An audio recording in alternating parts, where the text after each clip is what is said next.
A second train derailed in Ohio over the weekend, leading to a shelter-in-place for residents and more pressure on Norfolk Southern. And close calls on the runway plus accidents in the air may lead to airline safety crackdowns. Broadcasting live from the University of North Texas, this is ntTV News at Noon.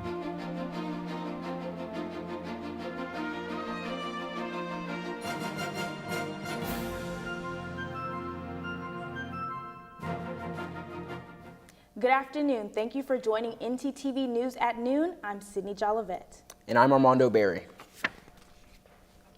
A second Norfolk Southern train derailed near Springfield, Ohio over the weekend, just a month after a train carrying toxic materials derailed 3 hours away in East Palestine, Ohio. A temporary shelter-in-place order was lifted Sunday morning after authorities found no hazardous materials on the 212-car train. 20 of the 212 cars derailed, including 4 tankers carrying non-hazardous materials. Officials determined the derailment was not in an area with a protected water source and did not pose a risk to the public water system or to private wells. There was only 4 tanker cars that were involved, and they were all empty at that time. There is residual in there, but very minor amounts.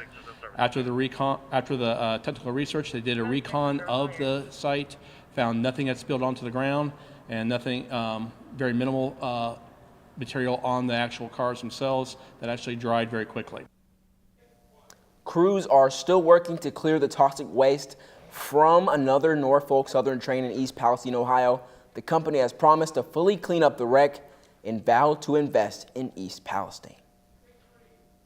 At least 13 people have died due to severe weather across multiple states. Last week, a powerful storm system brought strong winds, hail, and tornadoes to Texas. And now the storm is marching across the Northeast.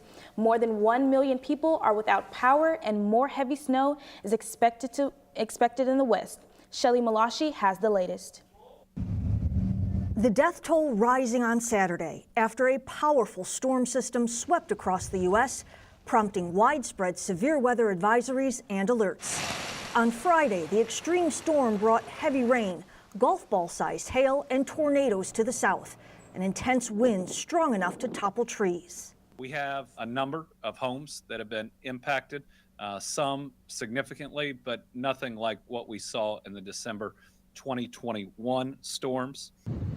In Kentucky, at least 5 deaths are blamed on the storm, and several 100,000 people are without power. When it comes to power, this is going to be a multi-day event. Utility partners are working quickly to restore services, but this may take some time. This is very significant, widespread damage throughout Kentucky. Nearly 15 million people on the West Coast and in New England were under winter weather alerts on Saturday, with another 25 million under wind alerts. In California, another round of snow is expected in the higher elevations, where the state's National Guard has been activated to help residents trapped in snow. There's nowhere to put the snow. There's no way to walk around. It's up to my neck in a lot of places. You take a step, you sink all the way down. You can sympathize with them and just imagine the enormity of challenge that's associated with feeling very cold and feeling very trapped. I'm Shelly Malashi reporting. We send our condolences to all the families impacted by these deadly storms. Now that the worst of the storms have moved through Texas, let's see what our weather anchor Peter Rabel has to say about today's forecast. Thanks so much, guys. Yeah, as we're looking right now, it's 77, but it feels like 80. We're going to have clouds roll in throughout the day, but for right now, it's pretty sunny out, 10-mile-an-hour wind, so it's going to feel that heat. I would know. I was out last weekend. I got sunburned 2 days in a row, so that sun is beating down on us. It's feeling a little bit warmer than it actually is. As we move into tonight, though, those clouds are going to continue to roll in. We're going to see 62 degrees, and it will feel like 62 degrees. It's going to be a very still night tonight. The wind is going to slow down just a little bit, but then looking into tomorrow, we're going to see those clouds can just continue to be here. There is a small chance of storms at 11 p.m. tomorrow, and that'll move into a larger chance for rain throughout the rest of the week, but it's going to feel like 79. If that rain hits early, it's going to feel a little bit cooler, but in the meantime, just going to keep on being still. The next few days are going to look about the same. And we'll look into the rain that's coming up later in the show. Back to you guys at the desk.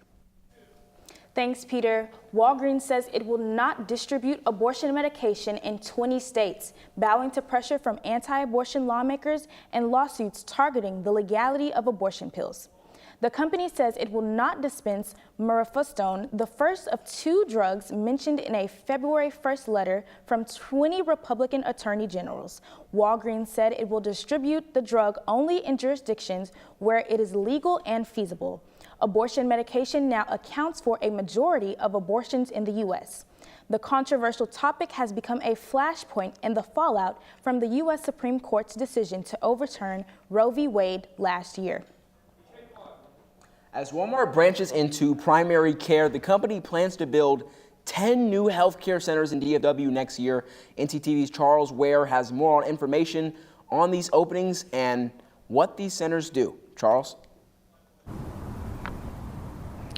Hey y'all, on Thursday, Walmart said it will open 28 new healthcare centers in 2024, with 10 in the Dallas area and 8 in the Houston area. They also plan on expanding into the Phoenix and Kansas City, Missouri areas, with 6 and 4 locations respectively. These centers will offer primary and dental care as well as behavioral health and audiology help, among other services. Walmart is working with the healthcare giant United Health Group to offer a value-based care program. Value-based care is an approach to medicine that has grown popular with bill payers like the federal government, because rather than rewarding doctors for every service they perform, they're rewarded for keeping patients healthy. Walmart opened the first healthcare center in 2019 and will have 75 health centers operating by the end of next year. That's all the info I have on the openings. Back to y'all at the desk. Thanks, Charles. A new law in Minnesota will allow 55,000 new voters in the next election. And there might be a new time zone soon, but not here on Earth. We'll tell you more when we come back. Has the weight of stress and anxiety ever felt too heavy to overcome? Wish there was a safe place to confide in? Wish granted. At UNT, we offer counseling and testing services to students located on the 3rd floor of Chestnut Hall.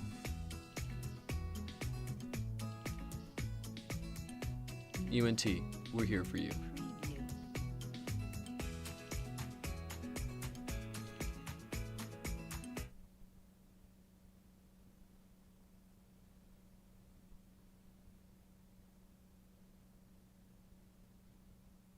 Live from UNT, it's Wheel of Culture! Welcome back to Wheel of Culture. Our contestant is so close to solving this puzzle. But first, it's time to give the wheel a spin.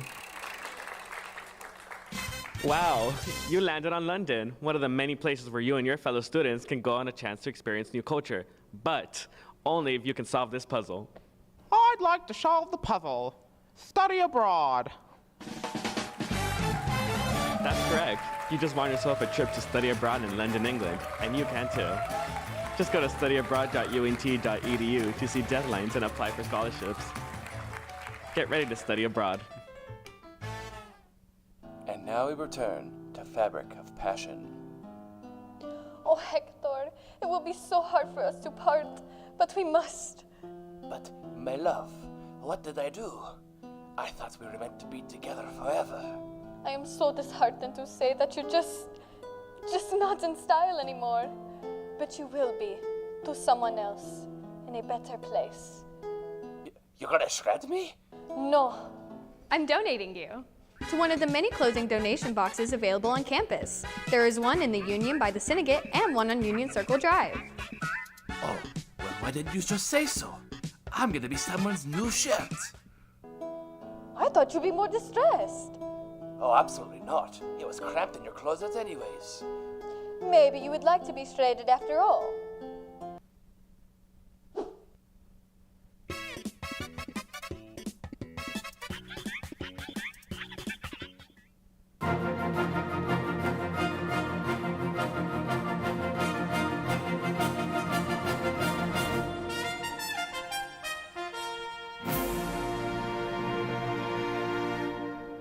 Multiple school districts in North Texas are calling on their communities to show support for another local district dealing with a tragedy. On Friday, a mother in Italy, Texas was arrested after she allegedly stabbed her 5 children, killing 3 of them. In support for Italy ISD, multiple school districts across North Texas are planning to wear black and gold on Monday. Italy ISD shared online that counseling services will be available for students on Monday, while counseling for the community will be available at a local church. The Staten Island St. Patrick's Day Parade kicked off Sunday afternoon. Despite being one of the biggest community events in the borough, some feel it's still not big enough. The NYPD's Gay Officers Action League and the Pride Center of Staten Island were among the groups that were not allowed to attend. Officials say the rule of the parade prevents LGBTQ organizations to participate. A few hundred LGBTQ advocates gathered prior to the start of the parade and argued for it to be more inclusive. They also attended the 8th annual Rainbow Run Staten Island, an event created in response to the community being excluded from the parade. Events that are just clearly excluding and discriminating against people. And so I was happy to be there with Staten Island Pride before the parade, making sure our message got out. But I'm extra excited to be here for St. Pat's for All. It's all about exclusion, all about making sure everybody can be who they are, love who they love, and celebrate their Irish pride. I happen to forget my green today, but we're all Irish today. We all should be able to celebrate the culture. And shout out to Danny Drum and the organizers who were doing this a long time ago when it was even that much more difficult. Spring break is a week away and it feels pretty nice outside. What do you think, Armando? You're right, Sydney. It does feel pretty good. But you know who else feels pretty good? The birthday boy, our weather anchor, Peter Rabel. Welcome to the Dub Club, man. Let's get your full birthday forecast.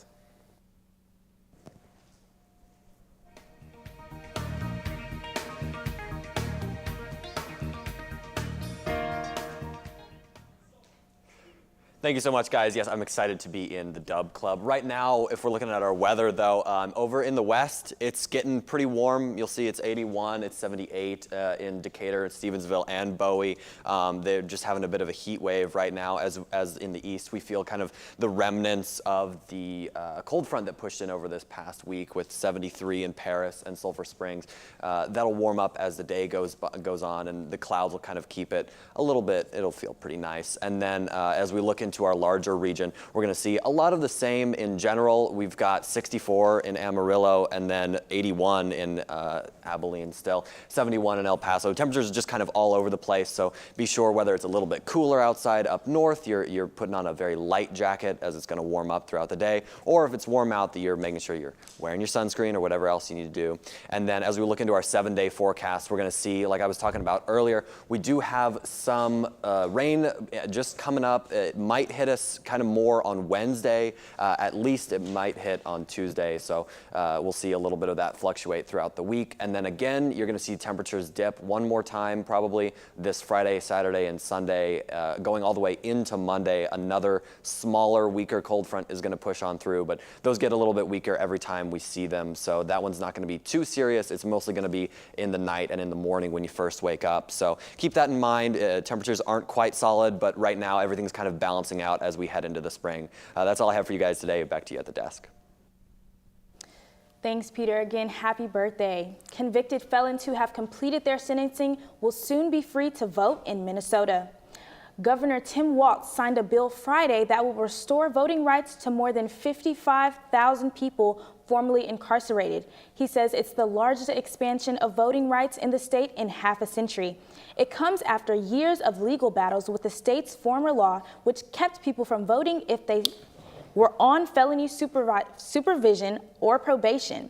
It has been a partisan subject in some states, but the ACLU argued successfully that the Minnesota Constitution guarantees voting rights for convicts once they are released. The new law goes into effect in July. When we come back, we'll explore how a way to get around campus is helping students let loose. And we'll take a look at which furry friends need some extra love this spring.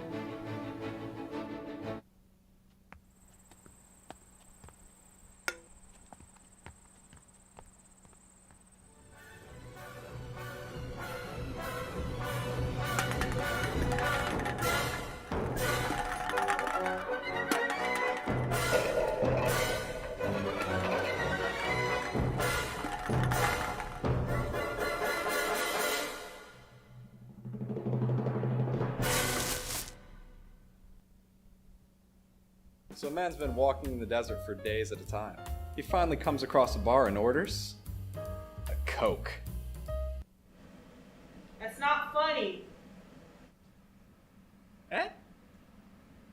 Eh?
Travel disturbances continue to stack up in the skies. The Federal Aviation Administration is now investigating a German-bound plane after significant turbulence left several people injured. CNN's Ivan Rodriguez has the latest on this and other incidents impacting air travel across the country. This scattered debris, the aftermath of major turbulence on board a flight from Texas to Germany, resulting in 7 people transported to hospitals and the plane diverted to Virginia. Meanwhile, another flight from Dallas to Orlando diverted to Jacksonville and landed safely after smoke filled the cabin. The Spirit Airlines crew reported a battery in an overhead bin caught fire. It was lucky we got to it right away. We averted a major problem. And in Pennsylvania, a suspect making his first appearance in court Thursday, accused of trying to bring explosives in his checked luggage. The airport process seems to have stood up and worked as intended, which is definitely a good sign. These air travel disturbances are the latest in what appears to be a growing list of incidents that have left flyers on edge, including 5 near collisions involving commercial planes on U.S. runways this year. The pilots did a really incredible job. I mean, we came in, it was a scary situation. President Joe Biden's nominee to lead the FAA, promising to protect air travelers at a confirmation hearing this week. The safety of the traveling public will remain my top priority. While the head of the NTSB has called for a safety review. We have to make sure that our focus is first and foremost on safety. The aviation community and aviation is incredibly safe. We are the gold standard. Astronauts everywhere have been racking their brains on one question: what time is it on the moon? The European Space Agency is hoping to answer that question by possibly giving the moon its own time zone. According to the ESA, a joint international effort is being launched to come up with a lunar reference time. During space travel, timing is a crucial factor when it comes to navigation. The ESA indicates dozens of moon missions are scheduled for the coming decade. Since some of them will be on or around the moon on the same time, the missions and astronauts will also need to interact, and having a set time zone will help with communications. There's a saying that time is the most valuable thing a person can spend. So let me show you how one person chooses to spend theirs, skating to escape.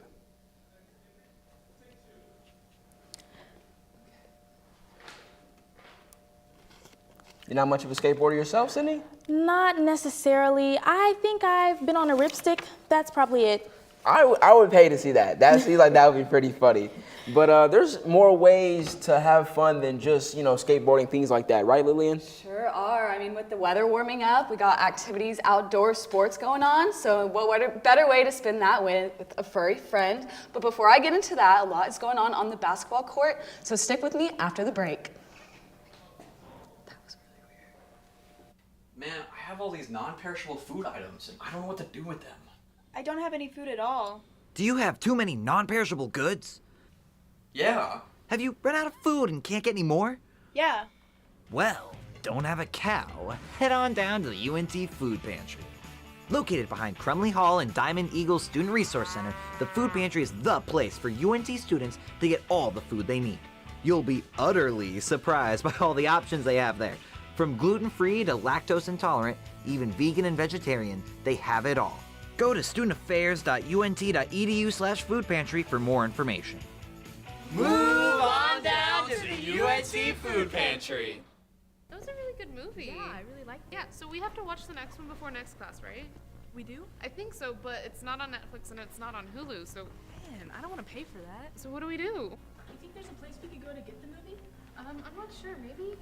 Oh, there's a place to get the movie. Oh. Really? Yeah, it's right here on campus. Come on, I'll show you.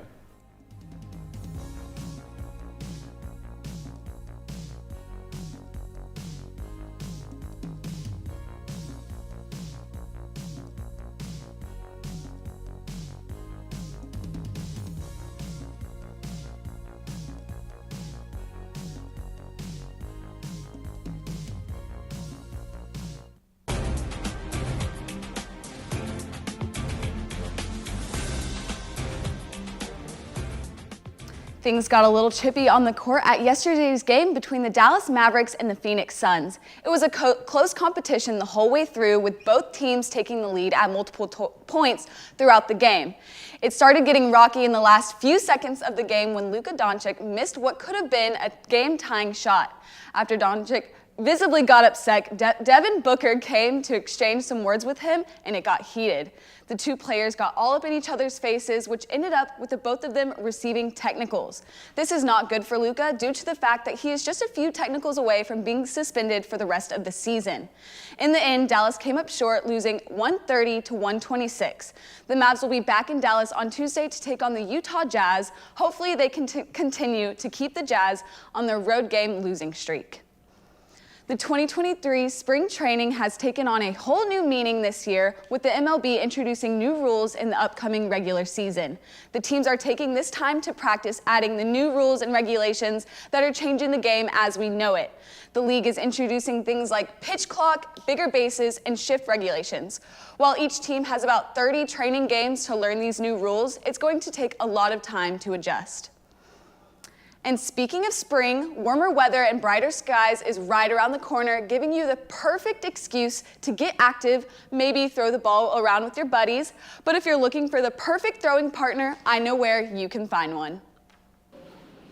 Another day of Full House in the big breed kennels has come and gone with no sign of relief for the future. Because of the young college population in Denton, many big dogs are surrendered and looked over at the shelters due to the amount of care and space they need. We have a lot of college students, so we have a huge influx of large breed animals that come in, but finding homes for them tends to be hard because of their energy level. With nowhere else to go, all lost, unwanted, and stray dogs are taken to the City of Denton Linda McNatt Animal Shelter, where they then stay until adopted or claimed. Only 60 kennels available, it is hard for the shelter to provide housing, food, and care for all dogs in need. If I could turn every one of these guys into a Shih Tzu or a Yorkie, we'd have an empty kennel. We have a lot of apartments here in Denton, and so the housing just isn't always there for the big dogs, or people think that it's not there for big dogs. You may not be able to take a furry friend home with you at the moment, but Shelley urges the community to keep them in mind this holiday season. If you can't adopt, that's okay. Maybe you can foster, or maybe just take a dog out for a day. A volunteer, come get them out of the shelter. We get days off, they don't. Me and my roommate just got a puppy from the shelter, and I know he's gonna be begging to go play outside after the show. So that's all I have for sports. Back to y'all at the desk. Thanks, Lillian. I just got a new puppy too. And speaking of dogs, does your dog have a face that only you could love? If the answer is yes, then you are in luck, because the world's ugliest dog contest is once again taking submissions. The goal of the competition is not to make fun of ugly dogs, but rather to celebrate the imperfections that make all dogs unique and special, and emphasize the importance of adoption. This year's winner will be crowned on June 23rd at the Sonoma Marine Fair in Petaluma, California. Not only will your furry friend walk away with a trophy declaring them as the world's ugliest dog, they will also get $1,500. If you're interested, make sure you submit your application on the contest website by June 21st. Last year's winner was an almost hairless 17-year-old pup named Mr. Happy Face. Thanks for watching ntTV News at Noon. Join us again tonight at 6 and tomorrow at noon here on North Texas Television.